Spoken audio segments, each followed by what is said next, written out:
Hello viewers, welcome to TV Takeover. This is the first iteration of its kind.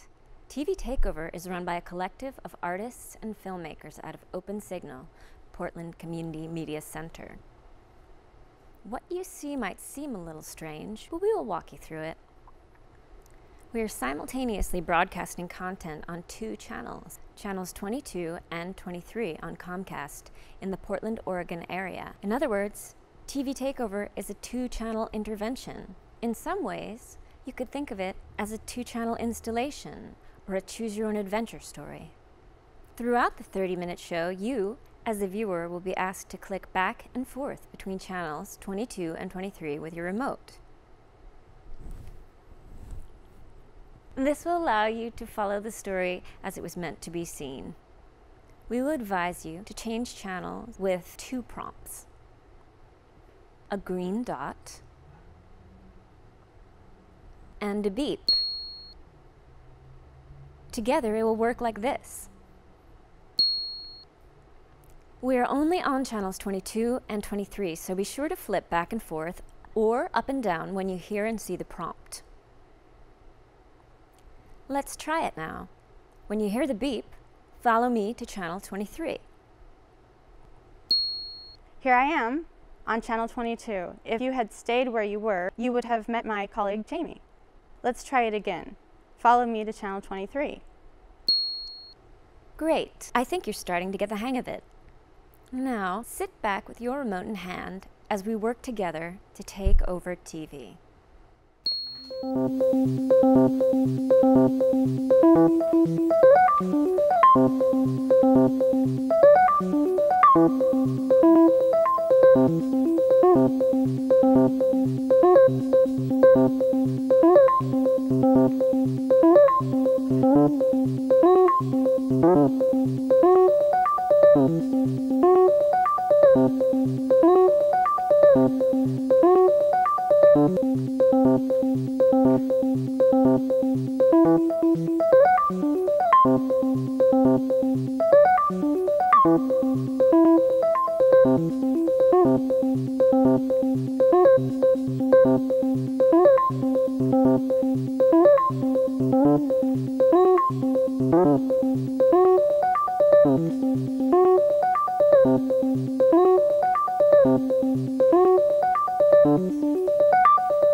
Hi, Maura. Hi, Ariel. It looks like we're on TV. Yep, here we are, talking to each other in the same room, at the same time, with the same camera.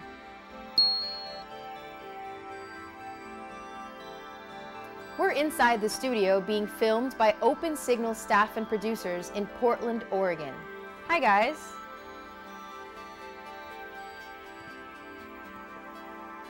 We're inside the frame being broadcast, with viewers watching around the city. Hi, guys.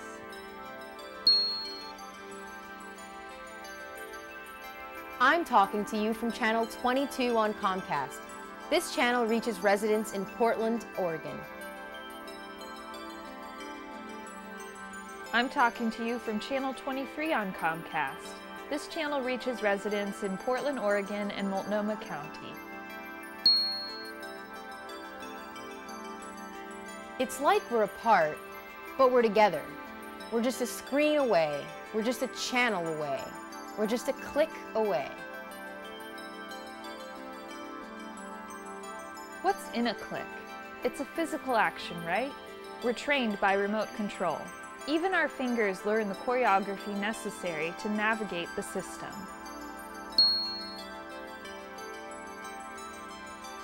We use our fingers and our remote control to navigate digital spaces to reflect the content we wish to see.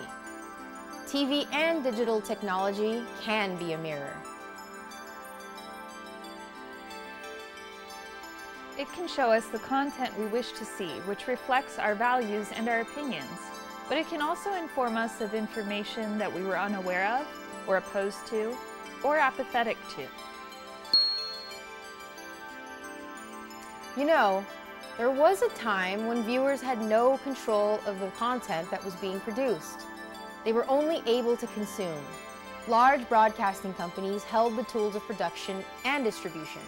They created content that was sure to drive market value. There were few voices dominating the information that was being distributed. Some used to call this Big Brother. I read that in the late 1960s and early 1970s in America, folks took action to make change to this system. Artists and activists took up production tools that became dramatically cheaper, such as the Portapack, and started pirate broadcast stations. Simultaneously, public access stations were formed to allow residents access to production tools cheaply, space to produce content, and airwaves to broadcast their content. A feedback loop was formed.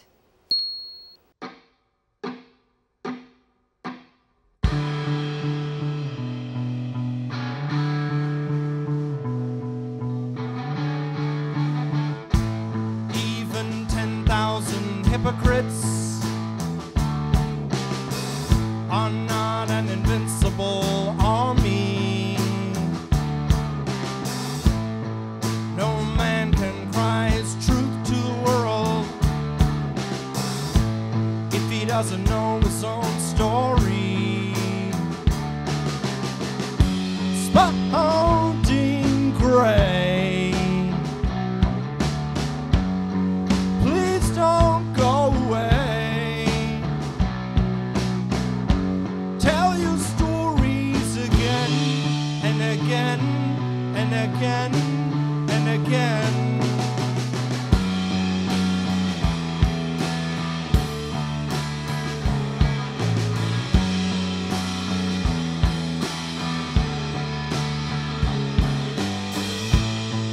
Do you want to stay cool forever? Or do you want to burn with love? Each choice has its punishments. Each choice has its own reward. Spouting gray, please don't go away. Tell your stories again and again and again and again and again and again and again.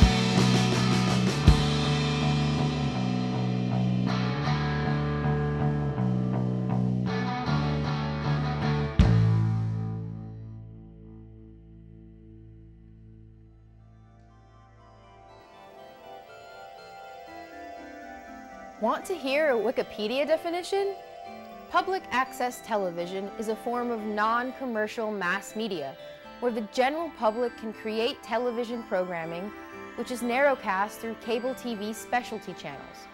Public access television was created in the United States between 1969 and 1971 by the Federal Communications Commission under Chairman Dean Birch, based on pioneering work and advocacy of George Stoney, Red Burns, and Sidney Dean.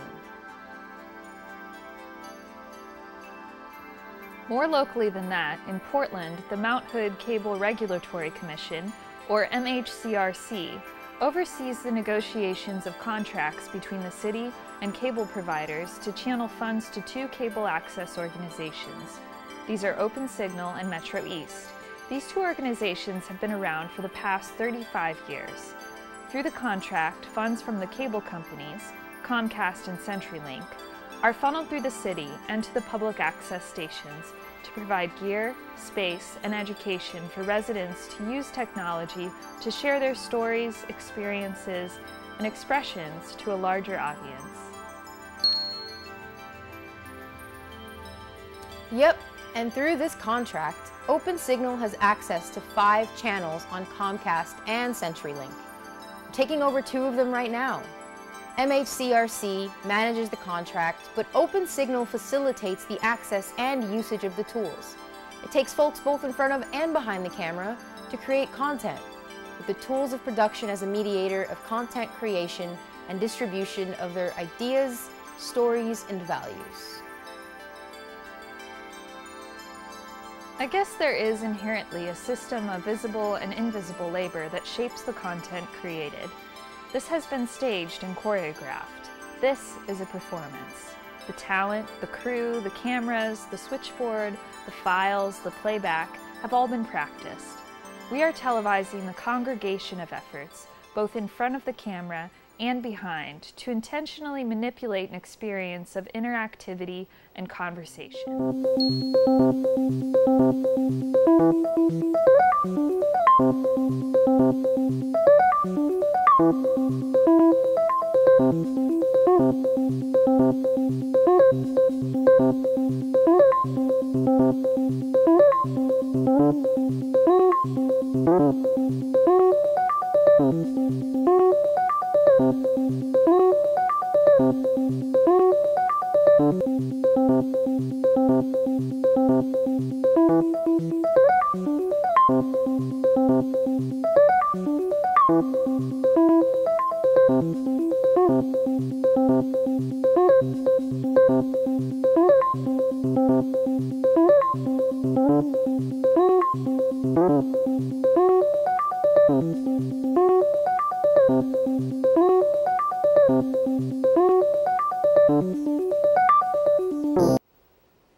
Yes, to reiterate, the components being utilized at this moment are people, working here and there and viewing here and there, electricity, running the station and tools as well as providing power to your television being viewed, physical objects, recording and broadcasting camera to television, cable, both cable lines and broadcast airwaves, and magnetic medium, storing files, holding files, distributing files. Yeah, and since the advent of the internet, public access has taken on another context. Web 2.0, YouTube, Facebook Live, iPhones have given folks access to tools of production and distribution at their fingertips. They can create and share with their fingertips, learning the patented choreography to press record, zoom, share, like, comment. They can share anything with anyone in the world.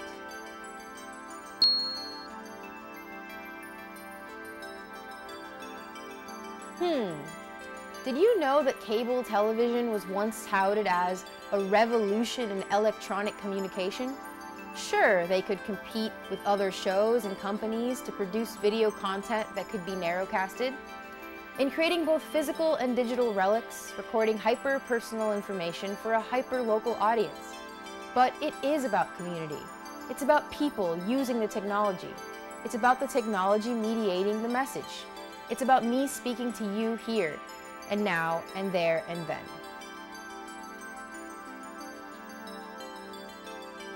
To me or to them? To whom are we speaking? Are you counting last week when we met up to write this?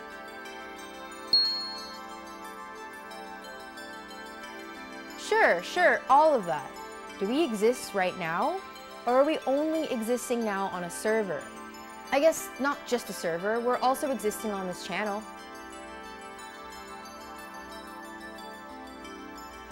Two channels. I'm over here, remember?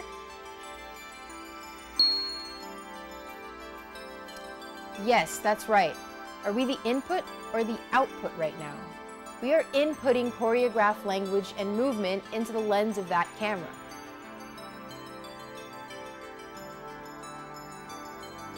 So are they, right? They input cables of sound and video into this whole system.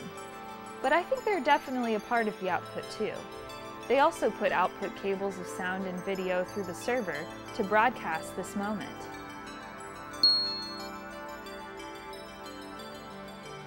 Sure. So we're outputting too, I guess. Look at me output right now. Look, here I go.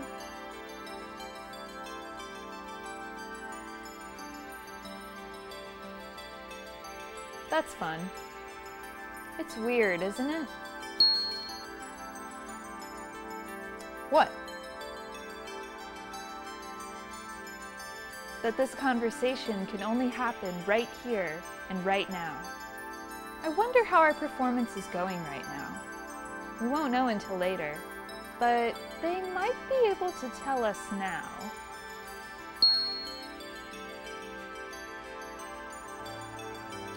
How are we doing? Is the performance doing well? Are they performing well too? How is the video performing? How many likes do we have?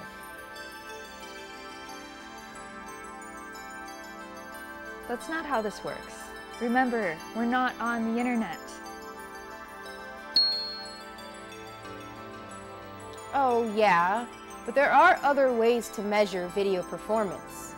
It can be measured by playback failures, as in not playing at all due to an error, or startup time based on when the videos were scheduled to play, or how long it takes to buffer the start.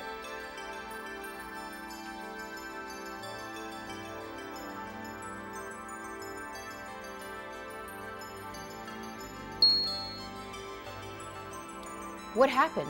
What's wrong? I was rebuffering. It's when you stall in the middle. Funny. Oh, we can't forget video quality.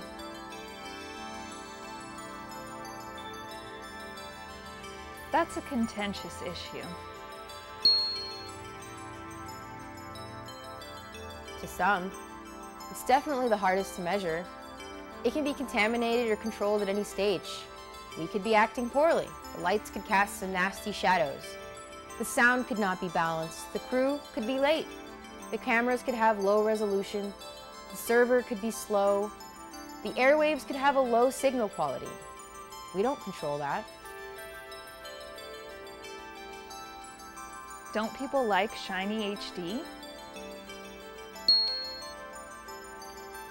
Sure they do, but it's also a learned aesthetic. So we want good video bitrate, but what about bit rot? This is all temporal. What? Everything. Everything is temporal. But it's being recorded. I see it. I see it being recorded and being stored on that hard drive. It's physical. It's real. I will be here forever. Nothing's forever. These are just tools of planned obsolescence. Besides, even if we found a way to store digital or electronic media forever, you still need people who want to watch it and share it. I wonder if anyone is watching this right now. They are. I see them watching us right now. Sure, us, but this whole scene. Did anyone get invited to watch? Did someone press play? We can only hope that someone cared enough. Everyone only watches TV on the internet these days. Remember when you had to tune in to watch a specific show at a specific time on a specific channel? Yeah. Somehow it meant more then. It felt like a collective experience. Gathering around the TV to watch an important event or a beloved show. But that's when the man controlled the media.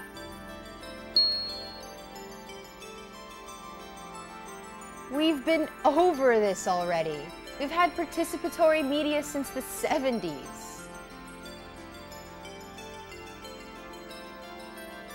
Yeah, but doesn't someone else control the structure of how we can create it and view it still? Yeah, that's true. And even so, I'm still stuck in this studio. We could be off-site. Yeah, but I'm still stuck on this channel.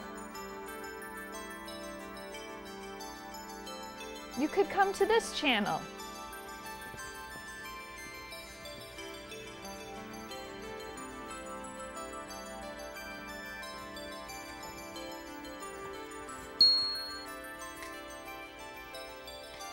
Yeah, but I'm still stuck in this frame, in this resolution.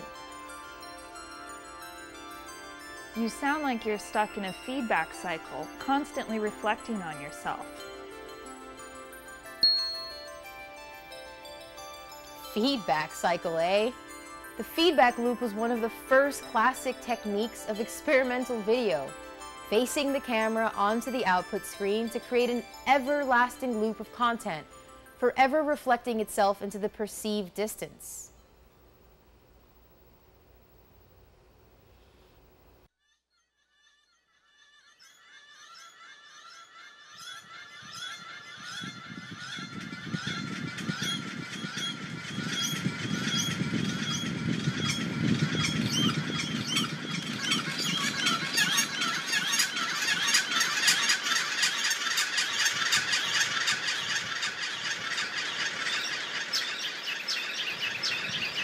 Long day. Oh. I don't know. Okay. I'm so tired. I gotta get going. I hate you.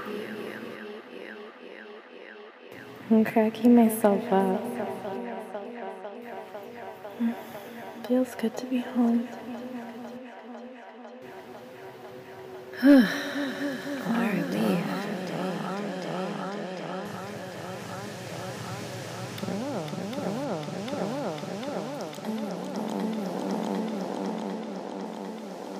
I'm so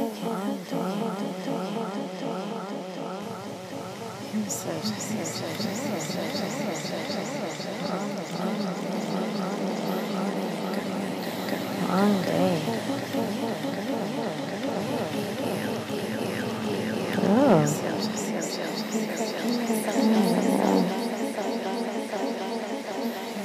Okay. I'm so tired. Long day.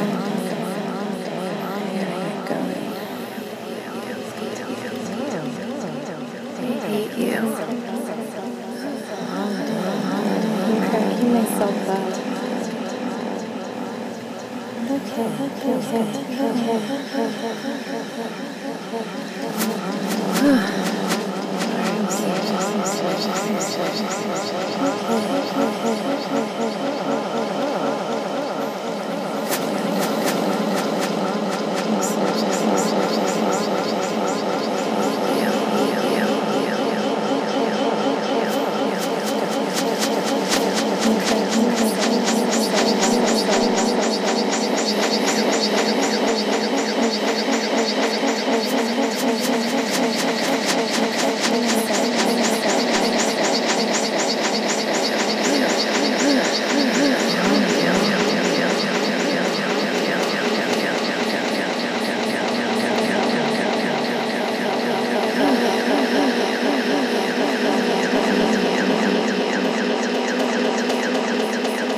I guess the same can be said of public access. We can watch, we can listen, we can learn, we can reflect, we can write, we can gather, we can plan, we can practice, we can perform, we can broadcast. We can watch, we can listen, we can learn, we can reflect, we can write, we can gather, we can plan, we can practice, we can perform, we can broadcast.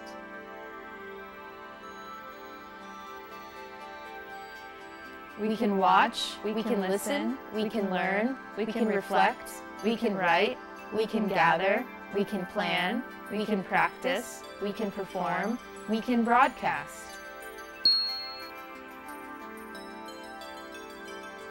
We can watch, we can listen, we can learn, we can reflect, we can write, we can gather, we can plan, we can practice, we can perform, we can broadcast.